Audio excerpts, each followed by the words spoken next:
নমস্কার বন্ধুরা, কেমন আছেন আপনারা? আশা করি সবাই ভালো আছেন, সুস্থ আছেন। জয়ের রান্না বান্নাতে আপনাদের সবাইকে স্বাগত। আজ আপনাদের সবার সাথে শেয়ার করতে চলেছি আলু দিয়ে মজাদার এক স্ন্যাক্স রেসিপি। সন্ধ্যায় স্ন্যাক্স হিসাবে চা বা কফির সাথে দারুণ লাগে খেতে। শুধুমাত্র বাড়িতে আলু থাকলেই হলো, ব্যাস আর কিছুই কিন্তু লাগবে না। ওই আলু দিয়েই ঝটপট তৈরি করে নিতে পারবেন আলুর বেগুনি। আলুর চপ তো আপনারা অনেকে অনেক রকমভাবে করে খেয়েছেন, তবে এবার আমার এই রেসিপিটা বাড়িতে একবার করবেন, দেখবেন সবাই বারবার করার জন্য কিন্তু অনুরোধ করবে।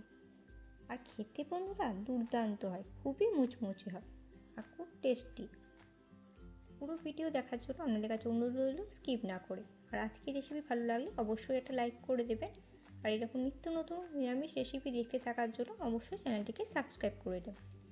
তাহলে চলুন শুরু করি আজকের রেসিপি। আর হ্যাঁ, এই আলু চপটা কিন্তু আমি করব সম্পূর্ণ নিরামিষ পদ্ধতিতে, পেঁয়াজ রসুন ছাড়া। তাই বন্ধুরা রিকোয়েস্ট করছি পুরোটা দেখার জন্য।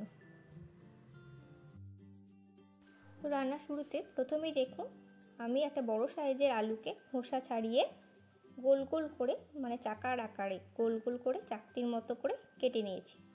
তো এই আলুটা আমি সেদ্ধও করব না বা ম্যাশ করে ওরকমভাবে আলু চপটা করব না, এরকমভাবে জাস্ট কেটে নিলেই হবে। তো আপনারাও ভালো করে কেটে ধুয়ে নেবেন। আমি একটা গোল গোল করে চাকার আকারে কেটে একটু স্লাইসটা একটু সরু করবেন, মানে খুব মোটা করে কাটবেন না, পাতলা পাতলা স্লাইস করে কেটে নেবেন। তো সেইগুলো জল দিয়ে ধুয়ে নিয়েছি ভালো করে, নিয়ে একটু আমি নুন হলুদ মাখিয়ে রাখবো। তার জন্য স্বাদ মতো দিয়ে দিয়েছি লবণ, আর দেবো 1/2 টেবিল স্পুন হলুদ। তো এই নুন হলুদ মাখিয়ে ওই আমি 10-15 মিনিট মতো একটু রেখেছিলাম। তো আপনারাও ম্যারিনেট হিসাবে তো সেরকমভাবে ম্যারিনেট করে 10-15 মিনিট, আপনাদের হাতে সময় না থাকলে 5-10 মিনিটও হবে। তো এটা মাখিয়ে আমি নুন মাখিয়ে রেখে দিই। তো মাখিয়ে নেওয়ার পর এরপর বেসনের ব্যাটারটা রেডি করে নেবো। ব্যাস, এটা কিন্তু নুন হলুদ মাখিয়ে রাখলে অটোমেটিক আলুটা কিন্তু একটু নরম হয়ে যাবে।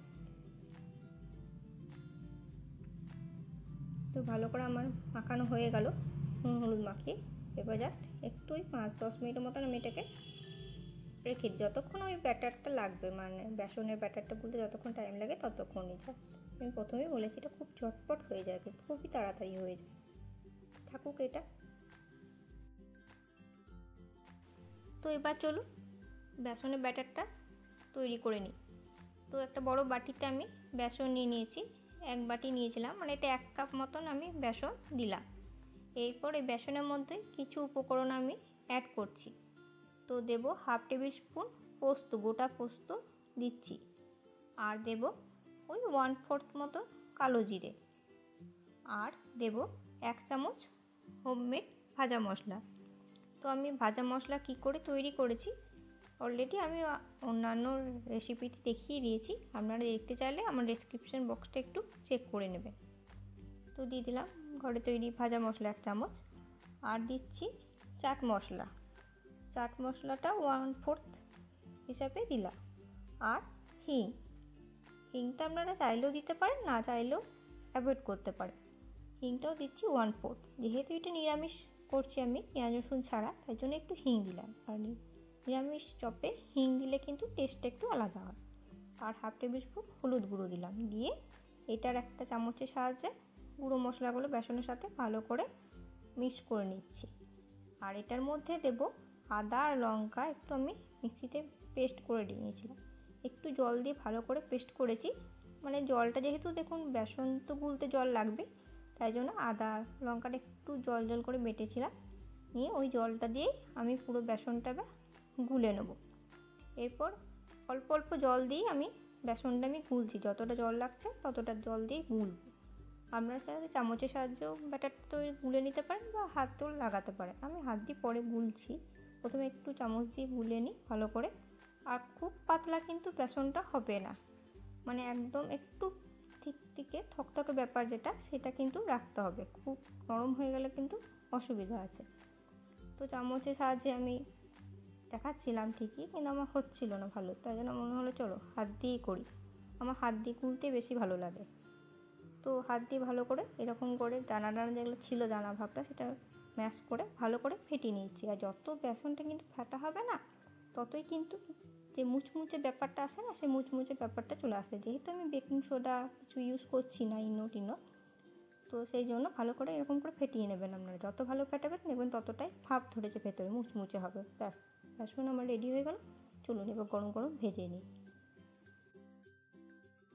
তো দেখুন এবার কড়াইয়ে আমি তেল নিয়ে নিয়েছি, সর্ষের তেল দিয়েছি। সর্ষের তেলে চপগুলো ভাজবো, আর ডিপ ফ্রাই হওয়ার মতনই তেল দিয়েছি। তেলটা গরম হয়ে যাওয়ার পর যে গোল গোল করে আলু চাকতির মতো আলুগুলোকে কেটে রেখেছিলাম, সেগুলোই এবার ওই বেসনের ব্যাটারে ডুবিয়ে তেলের মধ্যে দিয়ে দিলাম। ব্যাস, এইটুকুই। এইভাবেই কিন্তু চপগুলো আমি করবো।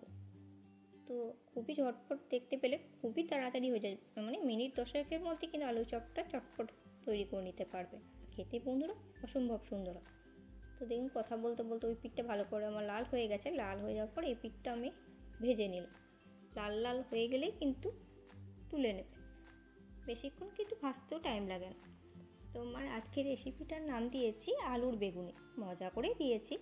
তো আপনারা এটাকে আলুর চপ বলতে পারেন, আলুর ফুলুরি বা আলুর বড়া, যা বলবেন তাই হবে। তো গরম গরম এক বাটি ডাল ভাতের সাথে কিন্তু এটা খেতে বন্ধুরা অসম্ভব লাগে।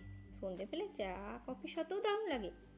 তবে নিরামিষের দিন, যে কোনো ধরুন আপনার বাড়িতে তো অনেকের বাড়িতেই মঙ্গলবার, বৃহস্পতিবার বা শনিবার নিরামিষ হয়, এইসব নিরামিষের দিন যদি তরকারি খেতে ইচ্ছা না করে, তাহলে এক বাটি ডাল ভাত আর এইরকম বড়া ভেজে নেবেন। ব্যাস, আর কিন্তু কিচ্ছু লাগবে না।